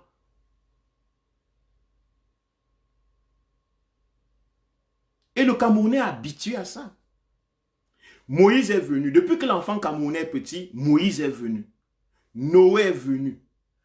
Jean-Pierre est venu. Pierre est venu. Jésus est venu. Juge est venu. Tel est venu. Sauver le peuple d'Israël. Maintenant, le politicien vient. Le Camerounais est habitué à attendre. Et le politicien lui dit, oui, j'étais en prison. Il a été jeté en prison par des hommes. Il est libéré par des hommes. Mais il va remercier Dieu d'abord.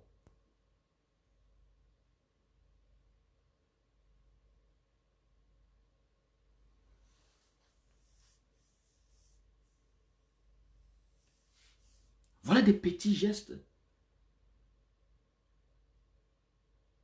Vous allez remarquer, ces groupes, il y a ce groupe politicien qu'on appelle le CPP ou bien CPP, je ne sais pas quoi.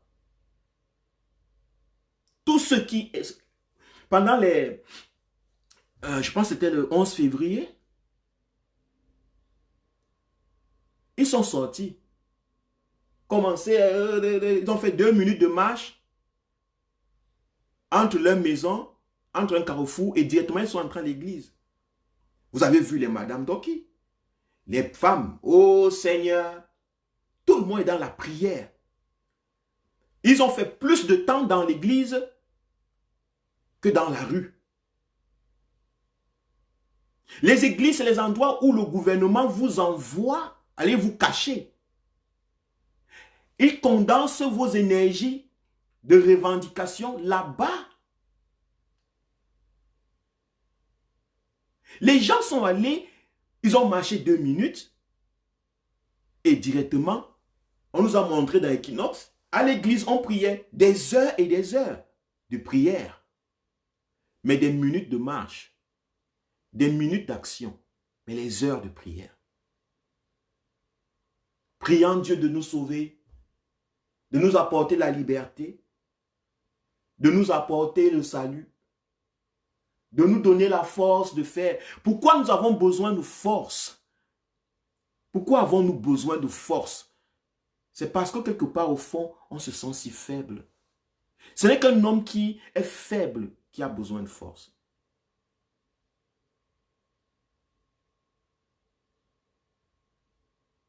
C'est qu'un homme qui n'est pas courageux qui a besoin de courage. Ce n'est qu'un homme qui se sent handicapé qui a besoin d'aide.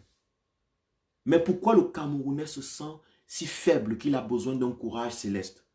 Pourquoi le Camerounais se sent si découragé? Parce qu'on a créé des méthodes de le décourager. On l'a affaibli. On a d'abord affaibli psychologiquement. Par des méthodes psychologiques. Par l'hypnose générale. On a préparé le Camerounais dans la sauce depuis des années, près de 60 ans, près de 100 ans même. L'esclavage, 400 ans, l'esclavage, la colonisation, c'était des moyens de préparation. On cuisine, on vous prépare à accepter la domination qui viendra. On prépare vos esprits. On vous demande de répéter certaines choses. Vous devez être obéissant, respectueux, obéissant, respectueux. Quand tu es petit, tu n'obéis pas à tes parents. Tu as des problèmes. Tu as des problèmes avec tout le monde à la maison. On demande aux parents d'exiger l'obéissance de leurs enfants. Si votre enfant ne vous obéit pas et vous êtes tranquille avec, c'est le voisin qui vient vous dire, mais monsieur, madame,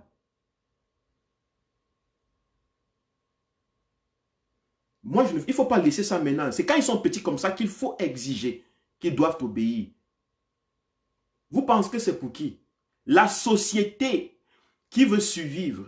Parce que je vous ai dit au départ que c'est la peur de disparaître, la peur de mourir, la peur de ne plus exister, de perdre ses biens, a fait en sorte que les sociétés, pendant des millions d'années, ont développé des tactiques de survie.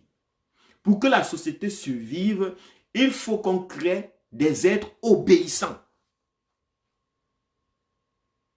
Je n'ai rien contre l'obéissance.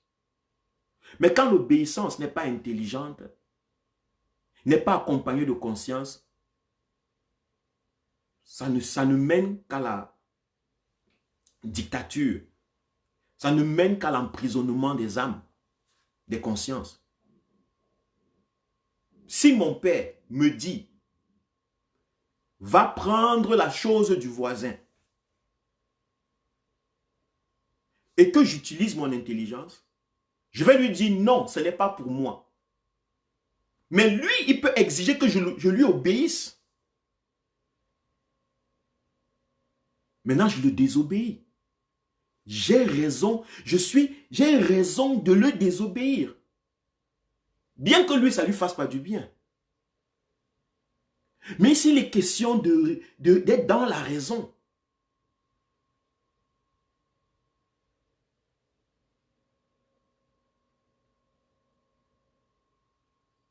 ce n'est pas, je suis pas là, l'obéissance n'est pas là pour faire plaisir à un gouvernement, à un aîné, à je ne sais pas quoi, aux institutions. Non, l'obéissance doit être une ressource humaine. L'obéissance doit venir parce que l'être humain regarde et dit oui, je dois porter le masque parce que je suis malade.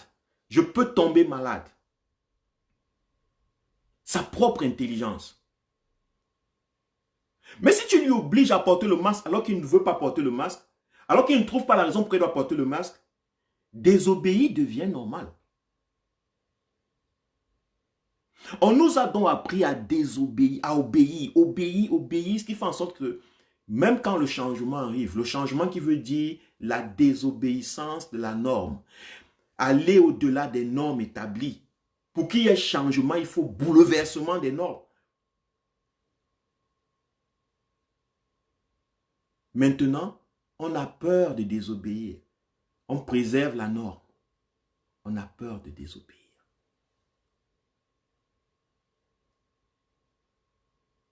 Pourtant, c'est intelligent de désobéir à certains moments.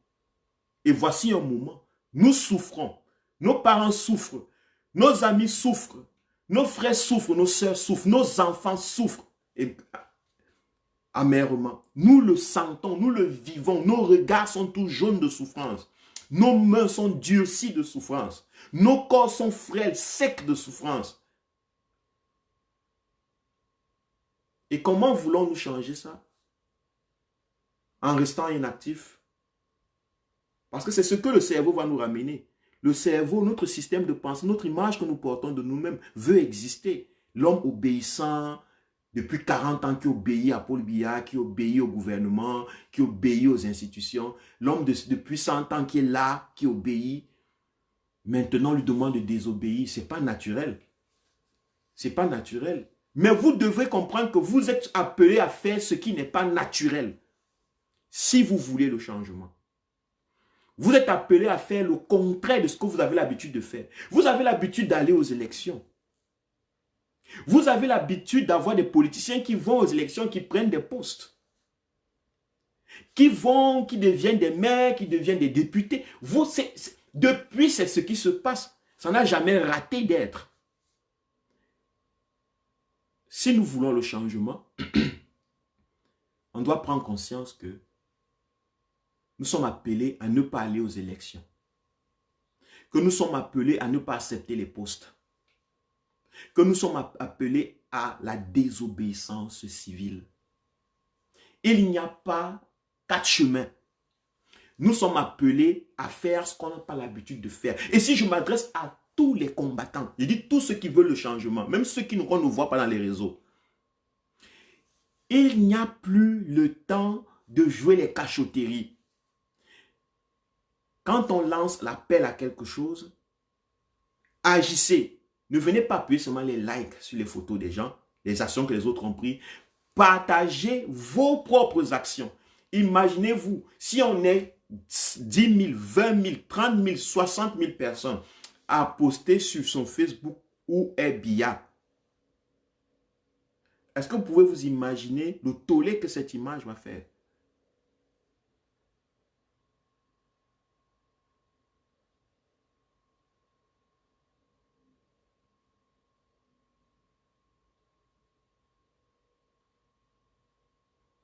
Imaginez-vous. Mais s'il n'y a qu'une seule personne, vous, par exemple, vous faites quelque chose et que les gens viennent juste appuyer les likes, prendre votre photo et partager par 10 000, le monde entier se dit, ah, voilà une personne qui a dit quelque chose qu'on voit partout. Ce n'est pas tous les Camerounais, ce n'est pas la majorité des Camerounais qui veulent ça. C'est une personne. C'est l'image qu'on renvoie.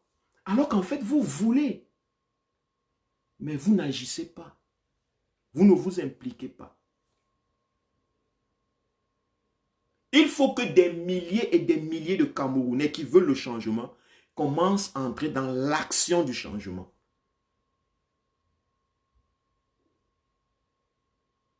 Vous allez tout perdre. Rassurez-vous, vous allez perdre les amis. Vous allez perdre la famille. Vous allez perdre votre soi-disant crédibilité. Mais il n'y a rien qu'on reçoit sans donner. Vous devrez sacrifier votre crédibilité. Vous devrez sacrifier votre amour des frères et sœurs de vos parents. Vous devez donner, accepter de perdre votre image d'homme sage, d'homme républicain. On a même créé l'image du républicain. Le républicain, c'est l'homme qui ne va pas à l'encontre des institutions établies, des choses, oui, des gouvernants établis. Celui qui propose la gouvernance, qui remet la gouvernance en question, n'est pas républicain. On dit que le MRC, par exemple, Maurice Kamto, n'est pas républicain. C'est ce qu'on passe le temps à chanter et les gens acceptent, les gens prennent, les gens écoutent ça tous les jours. Et le peuple camerounais commence à voir, un républicain, c'est celui qui va à l'encontre, c'est celui qui reste avec l'autorité établie. Ils disent que M. Kamto et le MSC sont des extrémistes.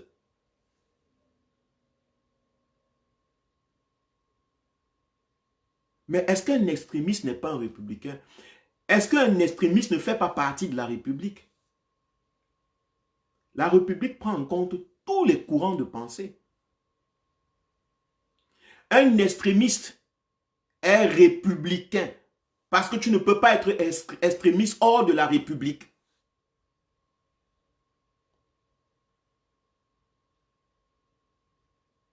Jean-Marie, ils ne doivent pas donner un peu d'eux-mêmes. Ils doivent donner tout d'eux-mêmes. Tout. Donnons tout de nous-mêmes. Un républicain fait partie de la République. Un extrémiste ne peut pas être extrémiste hors de la République. Voilà pourquoi même en France, dans la République française, vous avez le courant extrémiste de l'extrême droite qui est dans la République.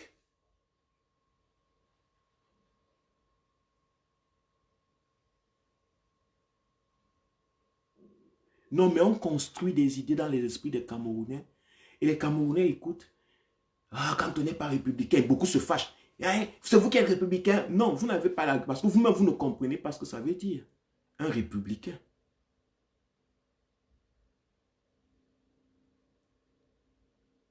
Nous sommes obligés d'aller contre les lois actuelles de la République. Parce qu'elles ne nous servent pas.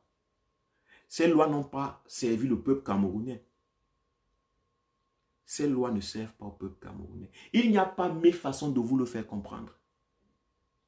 Il n'y a pas 1000 façons de le dire. Tant que les Camerounais n'auront pas compris ça, il n'y aura pas soulèvement.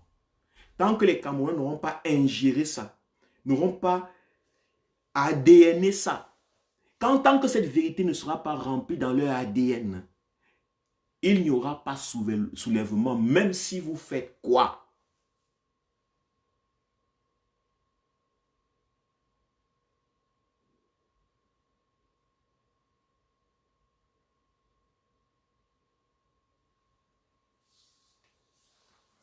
Il y a une question qui m'est revenue, dont je me suis rappelé pendant le live, ce qu'un ami sûrement chrétien ou croyant a posé, disant que est-ce que le Cameroun c'est le seul pays religieux? Le Cameroun fait partie des seuls pays religieux.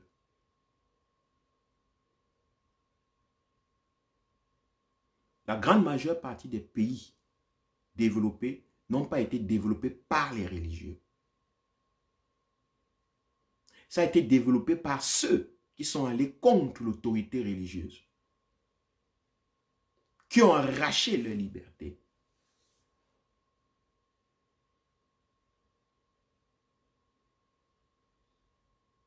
Parce que l'autorité religieuse est orthodoxe. Elle ne veut pas perdre sa mainmise sur les libertés humaines. Elle vit parce que l'homme n'est pas libre. Quand l'homme devient libre, elle disparaît. La preuve dans les sociétés occidentales, les églises se vident. Il y a des gens qui prennent des exemples sur les États-Unis. Les États-Unis étant l'un des pays les plus riches au monde, c'est aussi là-bas qu'il y a beaucoup plus de religions. Vous pensez que les États-Unis sont riches parce que la religion les a rendus riches? Non. Il y a beaucoup plus de religions aux États-Unis parce qu'il y a extrêmement de pauvreté. Il y a extrêmement de violence. Partout, il y a beaucoup de violence. Il y a religion. Partout, il y a beaucoup de souffrance. Il y a religion.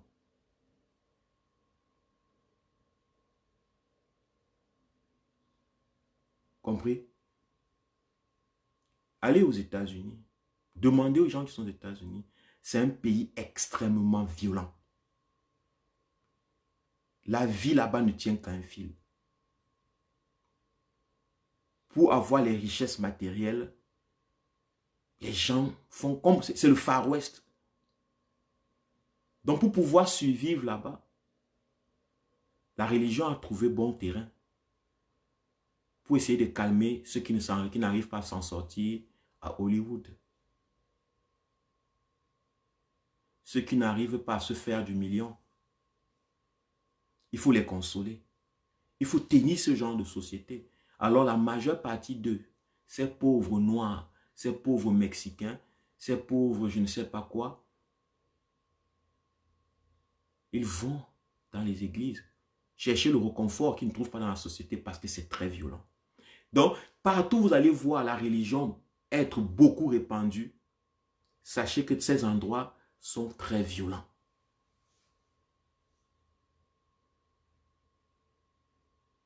Ok? Et ce que nous voulons un pays libre de la violence. Et nous savons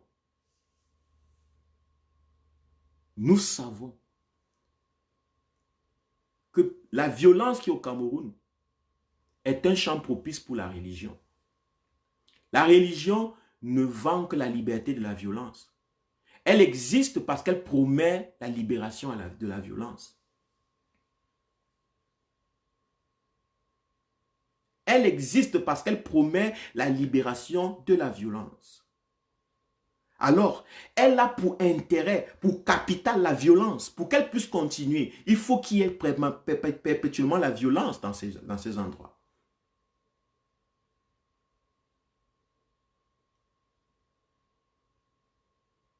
Et la violence, c'est quoi? C'est la pauvreté. La pauvreté, c'est la première des violences. Si tu veux infliger à un homme la violence, jette-le dans la pauvreté. Il sera automatiquement violent. Violent, ce n'est pas simplement prendre le couteau, tuer quelqu'un. Tu penses violent parce que tu te fais violence pour exister. Le pauvre Camerounais, même quand il mange la viande pourrie, il se fait violence parce qu'il faut qu'il existe. Son corps lui dit, c'est pas ce que je veux, c'est pas ce qui est bon pour moi, mais mets ça dedans parce que de toute façon, tu n'as pas le choix. Le pauvre Camerounais se fait violence pour exister. Et quand il tombe malade, il n'y a pas d'hôpital pour lui. Il n'y a pas de lit, il n'y a pas d'appareil. Il lui reste le salut céleste. Il lui reste l'idée que le salut viendra d'ailleurs sûrement. Parce que quand il regarde autour de lui, il n'y a pas.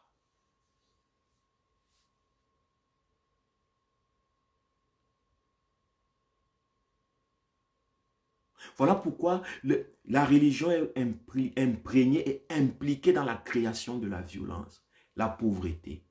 Parce que c'est son gagne-pain, parce que c'est son mode de fonctionnement, parce que c'est son capital, ce sont ses fondations. Toute la religion est venue sauver les pauvres, les misérables. Mais pour qu'elle puisse exister, il faut qu'il y ait les pauvres et les misérables. Donc elle n'a pas intérêt à disparaître, la religion. Elle a intérêt à continuer. Et pour qu'elle continue, il faut des pauvres et des misérables. Elle va investir dans la pauvreté et la misère, dans la peur, dans la domination.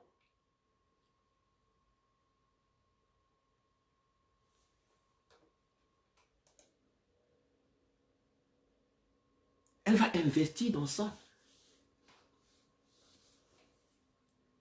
Elle va investir dans ça.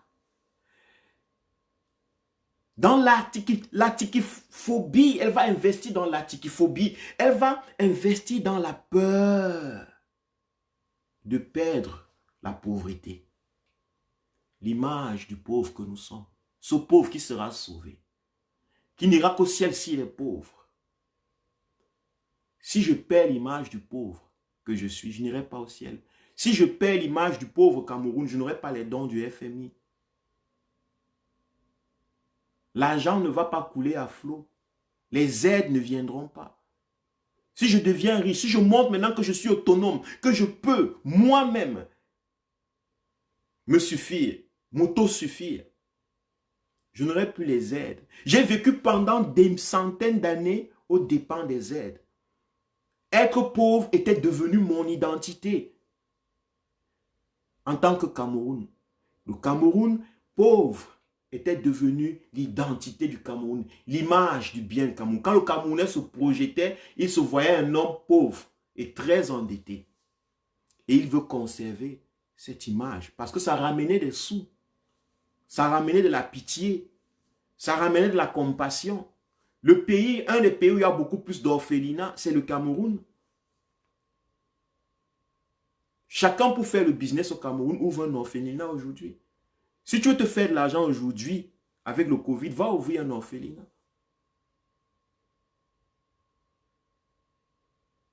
Va ouvrir un orphelinat. Quand quelqu'un veut montrer qu'il est un bienfaiteur, qu'est-ce qu'il fait? Il prend les sacs de riz, va à l'orphelinat avec. Les gens ont investi dans la misère, dans la pauvreté, parce qu'on leur a mis ça dans la tête que être pauvre, c'est être quelque chose de bien. C'est être quelque chose qui attire l'attention des gens vers toi. Les gens sont parfois pauvres parce qu'ils attirent, pour attirer l'attention. Quand vous êtes riche, parfois vous n'avez pas d'amis. Les gens ne parlent pas avec vous. Les gens ne parlent pas avec vous. Quand vous êtes riche, parfois les gens ne parlent pas avec vous. Vous êtes dans votre barrière, vous êtes dans vos business. Vous ne rencontrez même pas les gens qui conversent avec vous.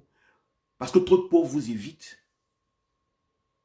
Alors, qui veut vivre dans un monde où, dans l'anonymat, où les gens ne parlent pas avec lui? Tout le monde, alors, commence inconsciemment à rester pauvre. Accepter la pauvreté. Parce qu'avec la pauvreté, on a 1000 personnes autour de nous. On n'est pas seul comme ce riche. On n'est pas seul au monde, on ne se sent pas seul au monde. On préfère la pauvreté. Avec la pauvreté, on a le voisin, on peut, regarde, je veux un peu le sel là. On commence à lui raconter comment notre nuit était merdique, il nous écoute aussi. Il dit, ouais, mon frère, il n'y a pas que toi seul, nous sommes là comme ça. Et les gens s'habituent dans ça. Les gens s'habituent dans ce mode de vie parce qu'on leur a mis un programme dans l'esprit que être pauvre, être misérable, c'est la voie du salut. Être un pécheur t'ouvre les portes au salut. Si tu ne pêches pas, Jésus n'a rien à voir avec toi. Si tu ne pêches pas, Jésus n'a rien à voir avec toi. Le message du salut ne te parle pas, ne te concerne pas. Si tu n'es pas un pécheur, si tu n'es pas né pécheur, le message du salut ne t'intéresse pas. Mais si tu crois que tu es né pécheur, automatiquement le message du salut t'intéresse.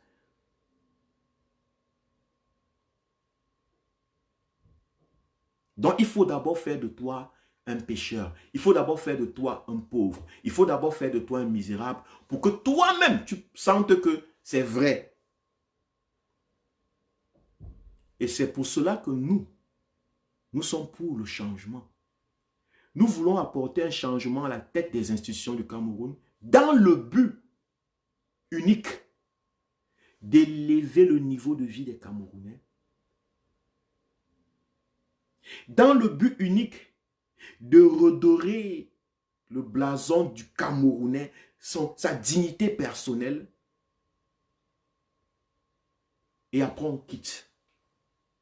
Parce qu'on sait que dès que le niveau de vie est remonté, la dignité est remontée, le Camerounais va se libérer de lui-même. Tout seul. Ces choses-là vont tomber. Ces choses inutiles qui l'ont gardé en prison vont s'écrouler. Ces murs mentaux vont s'écrouler. Ils vont disparaître. Ils vont tomber. Merci de m'avoir écouté.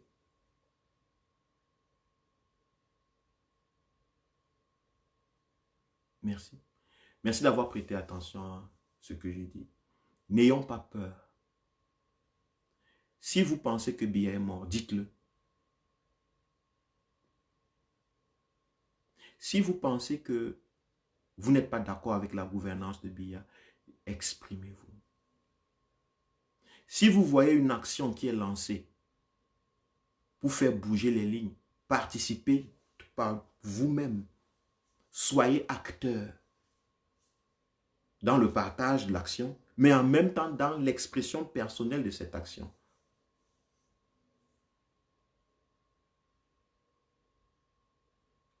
Ne regardez plus les autres faire. Et vous vous réjouissez de l'image d'un changement qui arriverait un jour.